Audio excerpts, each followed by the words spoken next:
أعوذ بالله من الشيطان الرجيم. بسم الله الرحمن الرحيم. السلام عليكم ورحمة الله وبركاته.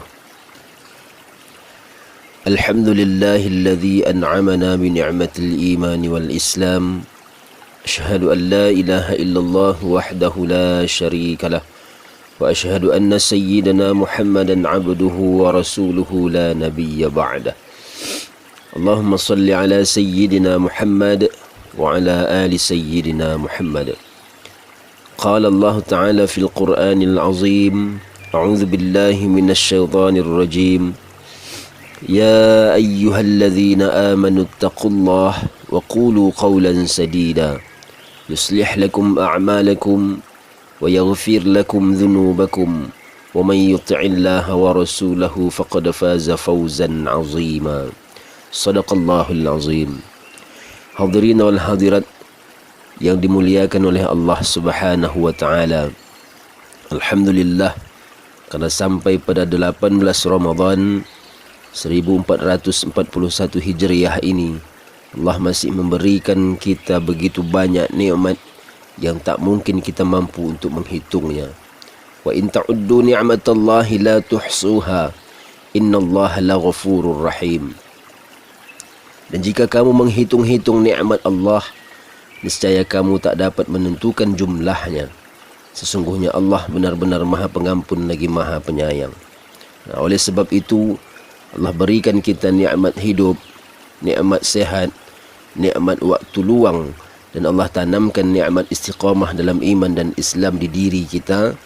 Maka kata yang paling pantas diucapkan oleh seorang mukmin adalah syukur alhamdulillahi rabbil alamin. Salawat beserta salam senantiasa tercurahkan kepada baginda Rasulullah sallallahu alaihi wasallam. Allahumma salli ala sayyidina Muhammad wa ala ali sayyidina Muhammad. Dengan memperbanyak bersalawat kepada baginda Rasulullah, insya-Allah kita akan mendapatkan syafaat di yaumil akhir nanti. Amin ya rabbal alamin. Saudara pendengar yang dirahmati oleh Allah Subhanahu wa taala, seiring perkembangan zaman, kehidupan ekonomi menjadi standar kehidupan individu dan kolektif suatu negara. Maknanya, ketika tingkat kemajuan ekonomi suatu bangsa maju, maka negara tersebut dikatakan sebagai negara maju pula. Lantas bagaimana Islam memandang ekonomi? Apakah Islam tidak mengakui tatanan kehidupan ekonomi? Apakah Islam hanya mengajarkan kepada pemeluknya cukup duduk tenang saja di rumah dan serahkan semuanya kepada Tuhan, lantas rezeki itu datang dengan sendirinya? Untuk menjawab seluruh pertanyaan tersebut, maka kita harus pahami terlebih dahulu prinsip ekonomi Islam. Pada pertemuan ini, kita akan bahas bagaimana prinsip-prinsip ekonomi Islam yang mudah-mudahan memberikan pemahaman dan penjelasan secara konkret dan mudah-mudahan mendatangkan keberkahan bagi kita semua. Prinsip ekonomi Islam menggambarkan sebuah kerangka bangunan. Yang pertama, keimanan. Konsep keimanan merupakan konsep dasar dalam suatu prinsip ekonomi Islam. Dengan tauhid, seseorang akan menyaksikan bahawa tidak ada sesuatu yang layak untuk disembah selain Allah. Bahkan Allah jelaskan di dalam Al-Quran surah Taha ayat 14, sesungguhnya aku ini adalah Allah, tidak ada Tuhan yang hak selain aku, maka sembahlah aku dan dirikanlah solat untuk mengingat aku. Selain itu, Islam mengajarkan bahawa segala sesuatu yang ada tidak diciptakan dengan sia-sia, melainkan memiliki tujuan. Tujuan diciptakannya manusia, Allah jelaskan dalam Al-Quran surah Az-Zariyat ayat 56. Wa ma khalaqtul jinna wal ins illa liya'budun. Dan aku tidak menciptakan jin dan manusia, melainkan supaya mereka mengabdi kepada aku. Oleh sebab itu, segala aktivitas manusia senantiasa dibingkai dengan kerangka ketauhidan. Maka ketika seseorang bersaksi bahawa tidak ada Tuhan yang layak untuk disembah selain Allah, maka ketika itu pula dia tidak akan melakukan perbuatan maksiat. Ketika itu pula dia tidak akan berlaku curang dalam transaksi ekonomi. Seseorang yang memiliki pemahaman tauhid yang benar akan senantiasa merasa diawasi oleh Allah. Dia yakin dan sadar betul bahawa setiap apapun yang dilakukannya mendapatkan balasan nantinya dan akan dimintai pertanggungjawaban di hadapan Allah Subhanahu wa taala. Allah Subhanahu wa taala berfirman di dalam Al-Quran, "Faman ya'mal mithqala dzarratin khairan yarah, wa man ya'mal mithqala dzarratin syarran yarah." Barang siapa yang mengerjakan kebaikan seberat zarrah pun, niscaya dia akan melihat balasannya. Dan barang siapa yang mengerjakan kejahatan sebesar zarrah pun, niscaya dia akan melihat balasannya pula. Selain itu, Nabi Muhammad sallallahu alaihi wasallam juga bersabda di dalam sebuah hadis yang diriwayatkan oleh Abdullah bin Umar. Rasulullah sallallahu alaihi wasallam bersabda, "Kullukum ra'in wa kullukum mas'ulun 'an ra'iyatih." Setiap kalian adalah pemimpin dan setiap pemimpin akan dimintai pertanggungjawaban atas yang dipimpinnya. Kemudian, prinsip ekonomi Islam yang kedua adalah keadilan. Prinsip ekonomi Islam harus mengusung konsep adil. Allah Subhanahu wa taala memerintahkan kepada kita untuk berlaku adil. Allah berfirman di dalam Al-Quran, surah An-Nahl ayat 90. Sesungguhnya Allah menyuruh kamu berlaku adil dan berbuat kebajikan, memberi bantuan kepada kaum kerabat, dan Allah melarang dari perbuatan keji, kemungkaran dan permusuhan. Dia memberi pengajaran kepadamu agar kamu dapat mengambil pelajaran. Seseorang yang berlaku tidak adil condong melakukan kezaliman. Makanya definisi adil di dalam Islam adalah tidak menzalimi dan tidak dizalimi. Islam tidak mengajarkan kepada seseorang untuk mengejar keuntungan pribadi, namun merugikan orang lain dan bahkan merusak alam. Tanpa keadilan, manusia akan terkotak-kotak ke dalam golongan. Tanpa keadilan, manusia akan terpecah belah. Kemudian prinsip ekonomi Islam yang ketiga adalah kenabian. Disebabkan Rahman, Rahim dan kebijaksanaan Allah, manusia tidak dibiarkan begitu saja hidup di dunia tanpa mendapatkan bimbingan dan tanpa ada contoh yang harus diikuti menuju kebenaran dan kebaikan.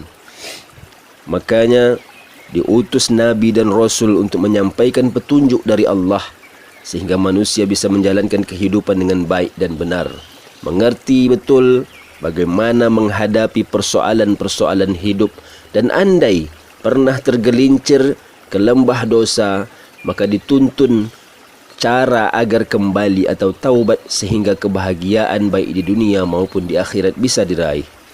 Umat Islam diberikan contoh terbaik sepanjang zaman, seorang model terakhir dan sempurna untuk diteladani hingga akhir zaman. Siapakah dia?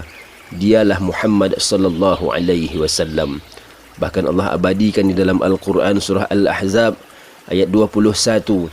Sesungguhnya telah ada pada diri Rasulullah itu suri tauladan yang baik bagimu, yaitu bagi orang-orang yang mengharap rahmat Allah dan kedatangan hari kiamat, dan dia banyak menyebut Allah.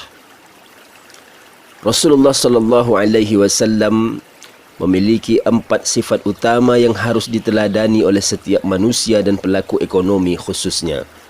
Yang pertama, siddiq. Yang kedua, amanah. Yang ketiga, fatanah. Dan yang keempat, tabligh. 4 sifat utama ini ketika dimiliki oleh seorang pelaku bisnis, seorang yang bergerak dalam bidang usaha, atau bahkan masyarakat biasa yang melakukan transaksi-transaksi ekonomi, insya-Allah dengan mengamalkan 4 sifat utama Rasulullah sallallahu alaihi wasallam ini, mereka akan mendapatkan keberkahan di dalam kehidupan. Kemudian, prinsip ekonomi Islam yang keempat adalah pemerintah. Di dalam Islam, pemerintah diakui dan wajib ditaati sepanjang tidak mengajak untuk melakukan kemaksiatan. Allah abadikan di dalam Quran surah An-Nisa ayat 59. Hai orang-orang yang beriman, taatilah Allah dan taatilah Rasulnya dan ulil amri di antara kamu. Oleh sebab itu, pemerintah sebagai pengemban amanah harus benar-benar menjalankan tugas dengan baik. Dalam Islam, pemerintah berfungsi menjaga keteraturan, mengantisipasi kekacauan, dan andai terjadi kekacauan, mampu menghilangkan kekacauan tersebut. Dalam Islam, pemerintah memiliki peran yang kecil, namun memainkan peran yang sangat penting pada perekonomian, sehingga bisa dipastikan tidak terjadi pelanggaran terhadap hak-hak manusia kesemuanya ini untuk mencapai maqasid syariah atau tujuan-tujuan syariah. Kemudian, prinsip ekonomi Islam yang terakhir, yang kelima adalah hasil.